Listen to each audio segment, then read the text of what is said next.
بسم اللہ الرحمن الرحیم۔ السلام علیکم ناظرین، کیسے ہیں آپ؟ امید کرتا ہوں کہ آپ خیریت سے ہوں گے۔ میری دعا ہے کہ اللہ تعالیٰ آپ کی اور دنیا کے تمام انسانوں کی حفاظت فرمائے، آمین ثم آمین۔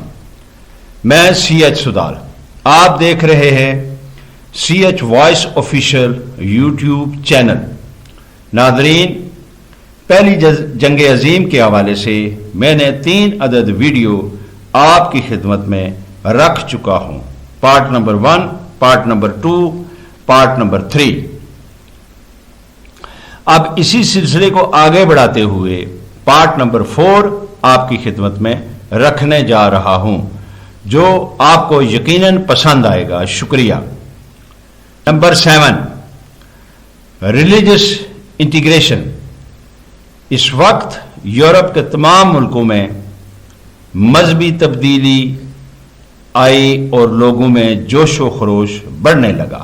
مثلا same cost, same religion, same language, historical tradition, یعنی کہ ایک ذات، ایک مذہب، ایک زبان اور تاریخی روایات۔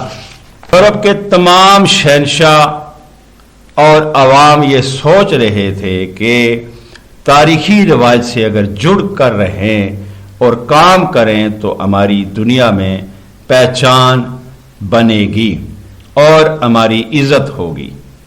اور واضح ہو کہ اٹلی اور جرمنی کے درمیان اس مدعے پر بات چیت ہو چکی تھی۔ بالٹک ریاستوں میں اس حوالے سے بڑا جوش و خروش پایا جاتا تھا۔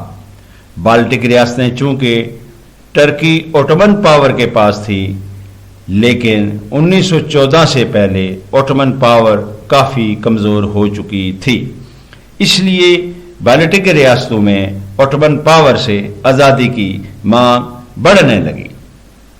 بالٹک ریاستوں کا نعرہ تھا آزاد کرو، آزادی دو۔ اور یہ مانگ کس نے کی تھی؟ ذرا یہ نقشہ دیکھیے۔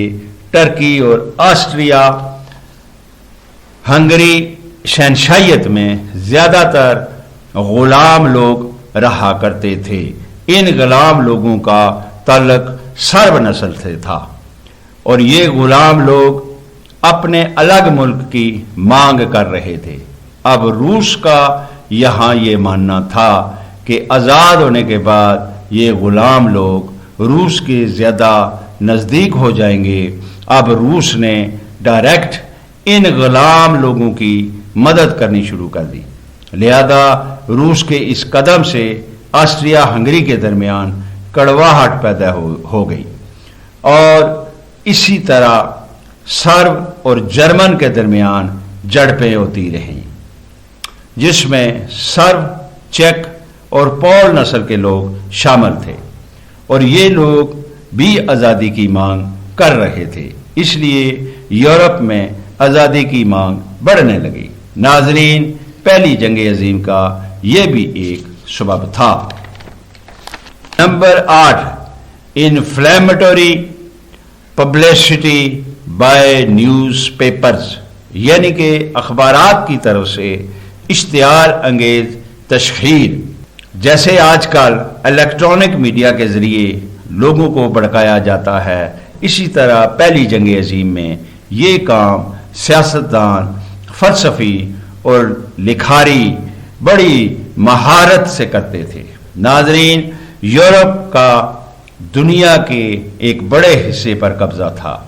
برطانیہ، فرانس محکوم ملکوں سے جو لوٹ کھسوٹ کر کے مال کماتے تھے، وہ مال بڑے بڑے مالدار آپس میں بانٹ لیا کرتے تھے۔ یہ تمام مالدار بھی بعد میں جنگ کی وکالت کرنے لگے اور جنگ کی تمنا دن بدن بڑھنے لگی۔ اس میں زیادہ تر کردار اخبارات کا تھا۔ برطانیہ اور فرانس، جرمنی، اسپین، اٹلی، ان کی پروپیگنڈا مشنری ایک دوسرے کے خلاف زہریلا پروپیگنڈا پھیلانے لگی، اس لیے یورپ کے تمام ملکوں میں غم و غصہ سر اٹھانے لگا اور اشتعال بڑھنے لگا، یعنی اس وقت کے اخبارات نے لوگوں کے جذباتوں کو خوب بھڑکایا۔ یہ کچھ تصویریں ہیں اس وقت کی جس میں آپ دیکھ سکتے ہیں کہ عوام کو کیسے بھڑکایا جاتا ہے۔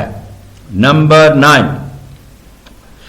لیک آف انٹرنیشنل آرگنائزیشن، یعنی بین الاقوامی اداروں کی کمی۔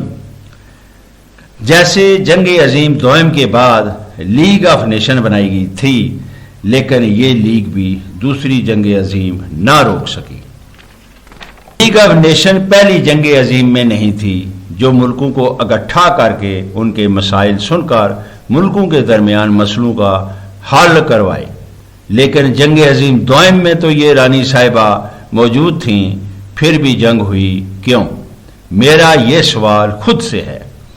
آگے چلتے ہیں۔ اس وقت امن و امان برقرار رکھنے کے لیے کوئی بین الاقوامی ادارہ موجود نہ تھا، پورا یورپ کچھ بھی کرنے کو آزاد تھا۔ اس وجہ سے نفرت اور فریب بڑھنے لگا۔ پہلی جنگ عظیم کا ایک یہ بھی سبب تھا۔ نمبر 10، کیسر ولیم، جرمن شہنشاہ۔ کیسر ولیم کا کردار۔ جرمن کو جس شہنشاہ نے مضبوط ملک بنایا تھا وہ شہنشاہ بسمارک تھا، لیکن بسمارک کی موت کے بعد جرمنی کا اقتدار کیسر ولیم کے ہاتھ لگا۔ پہلی جنگ عظیم میں بہت سے کردار ہیں، لیکن جرمنی کے شہنشاہ کیسر ولیم اقتدار میں آتے ہی جرمنی کو سپر پاور بنانے لگے، بڑی تیزی کے ساتھ ایک بہت بڑی آرمی کھڑی کرنے لگا، گولہ بارود کے ڈھیر بھی سجانے لگا، اور جب برطانیہ نے جرمن شہنشاہ کو آرمی گولہ بارود کم کرنے کے لیے کہا تو جرمن شہنشاہ نے ماننے سے انکار کر دیا، تو فوراً برطانیہ نے جرمن ریلوے پر پابندی لگا دی، جو ریلوے لائن برلن سے بغداد جاتی تھی۔ بغداد اس وقت آٹمن پاور کے زیر اثر تھا، لہذا ریل کا برلن اور بغداد آنے جانے پر برا اثر پڑا۔ جرمن اور بغداد میں ایک معاہدہ ہوا تھا جس کا نام پرپوزڈ برلن ٹو بغداد تھا۔ ریل گاڑی 1910 میں آنا جانا شروع ہوئی تھی، اسی کارن جرمنی اور برطانیہ کے درمیان تناؤ بڑھتا جا رہا تھا۔ پہلی جنگ عظیم کا دروازہ کھولنے میں برطانیہ کی جرمن پر پابندی نے کافی مدد فرمائی۔ 1914 سے پہلے یورپ کی آب و ہوا کچھ اس طرح تھی کہ پورا یورپ بارود کے ایک خوفناک پہاڑ پر بیٹھا ہوا تھا۔ کسی ایک ننھی سی چنگاری سے پورا یورپ جل کر راکھ ہو سکتا تھا، ایسا اس وقت دنیا کو لگ رہا تھا۔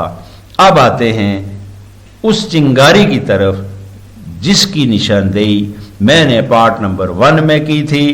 ایک بار پھر میں آپ کو دکھاتا ہوں۔ ناظرین، اس چنگاری کو غور سے دیکھیں اور یاد رکھیں کیسے یہ چنگاری یورپ جلا کر خاک کا ڈھیر بنا دے گی۔ اللہ تعالیٰ ایسے قیامت خیز منظر سے دنیا کے تمام انسانوں کو محفوظ فرمائے، آمین ثم آمین۔ آگے کیا ہوتا ہے، ملتے ہیں اگلی ویڈیو میں۔ ویڈیو کو لائک کریں، میرے چینل کو سبسکرائب کریں اور بیل آئیکن کو ضرور دبائیں تاکہ میری آنے والی ہر ویڈیو آپ کو بر وقت ملتی رہے۔ ہو سکے تو سوشل میڈیا اور دوستوں سے شیئر کریں۔ شکریہ، اجازت چاہتا ہوں، خدا حافظ۔